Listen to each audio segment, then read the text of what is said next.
Hello friends, ഇന്ന് നമുക്ക് പൊറോട്ടയുടെ അതേ ടേസ്റ്റിലുള്ള ഒരു കിഡിലൻ ഗോതമ്പ് റൊട്ടി ഉണ്ടാക്കിയാലോ. അതിന് വേണ്ട ഇൻഗ്രീഡിയൻസ് എന്തൊക്കെയാണെന്ന് നമുക്കൊന്ന് നോക്കാം. ഞാനിവിടെ ആവശ്യത്തിനുള്ള ഗോതമ്പ് മാവ് എടുത്തു വെച്ചിട്ടുണ്ട്. പിന്നെ എന്ന് പറയുന്നത് തേങ്ങ ചിരകിയതാണ്. പിന്നെ ആവശ്യത്തിനുള്ള ഉപ്പ്, 1 കപ്പ് വെള്ളം. തേങ്ങ ചിരകിയതെന്ന് പറയുമ്പോൾ ചെറിയതായിട്ടുള്ള തരിയാണ് ആവശ്യമുള്ളത് കേട്ടോ. അത് വലിയ പീസായി കഴിഞ്ഞാൽ നമുക്കത് ചുടുമ്പോഴത്തേനും കട്ടിയായിട്ട് തോന്നും. അപ്പോൾ അത് ഉണ്ടാവാതിരിക്കാൻ വേണ്ടിയിട്ടാണ് നൈസായിട്ട് ഇങ്ങനെ ചിരകിയെടുക്കുന്നത്. ഇനി ഇതെല്ലാം ചേർത്ത് നല്ല രീതിയിലൊന്ന് മിക്സ് ചെയ്തെടുക്കാം. ഇതിൻ്റെ മെയിനായിട്ട് വേണ്ട ഇൻഗ്രീഡിയൻസ് എന്ന് പറയുന്നത് ഓയിലാണ് കേട്ടോ. ഓയിലിപ്പോൾ നമുക്ക് ആവശ്യമില്ല. അത് നമുക്ക് ഒരിക്കൽ പരത്തിയ ശേഷം നമുക്ക് ഒഴിക്കാൻ വേണ്ടിയിട്ടാണ് ഓയിൽ വേണ്ടത്.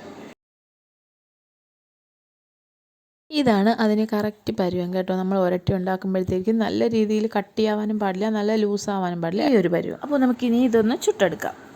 ക്യാമറ ഹാൻഡിൽ ചെയ്യുന്നതും ദോശ ചുടുന്നതും ഒക്കെ ഞാനാണ് കേട്ടോ. അപ്പോൾ ദോശയുടെ ഷേപ്പിന് കുറച്ച് വ്യത്യാസങ്ങളൊക്കെ വന്നേക്കാം. ഇതിലേക്ക് നമുക്കിനി കുറച്ച് ഓയിൽ ഒഴിച്ചു കൊടുക്കാം. ഇതിൻ്റെ പുറത്തൂടെ ഇങ്ങനെ കുറച്ചൊന്ന് ഒഴിച്ചു കൊടുത്താൽ മതി. നമുക്കിനി ഇതൊന്ന് മറിച്ചിടാം.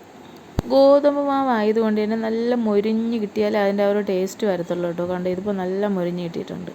ഞാൻ യൂസ് ചെയ്യുന്ന സൺഫ്ലവർ ഓയിലാണ് കേട്ടോ. ഞാനതുപോലെ എല്ലാം ഒന്ന് ചുട്ടെടുക്കുകയാണ് കേട്ടോ.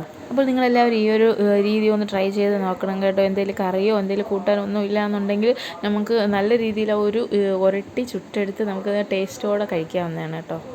ഞാനിവിടെ എണ്ണ ഇല്ലാതെയും ഒരെണ്ണം ചുട്ടെടുക്കുകയാണ് കേട്ടോ.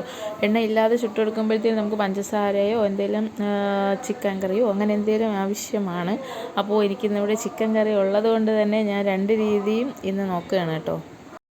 അപ്പോൾ ഇന്നത്തെ വീഡിയോ ഇത്രയേ ഉള്ളൂ. ഈ ഒരു ഉരട്ടി എല്ലാവരും വീട്ടിൽ ട്രൈ ചെയ്ത് നോക്കുക. ഏറ്റവും സിമ്പിളായിട്ടുള്ള ഒരു ഐറ്റമാണ് ഈ ഒരു ഉരട്ടി കേട്ടോ. അപ്പോൾ എന്തായാലും ടേസ്റ്റോടെ തന്നെ നിങ്ങൾ ഈ ഓയിൽ ഉപയോഗിച്ച് ഇതൊന്ന് ട്രൈ ചെയ്ത് നോക്കുക. അപ്പോൾ ഇന്നത്തെ വീഡിയോ ഇത്രയേ ഉള്ളൂ. Bye bye.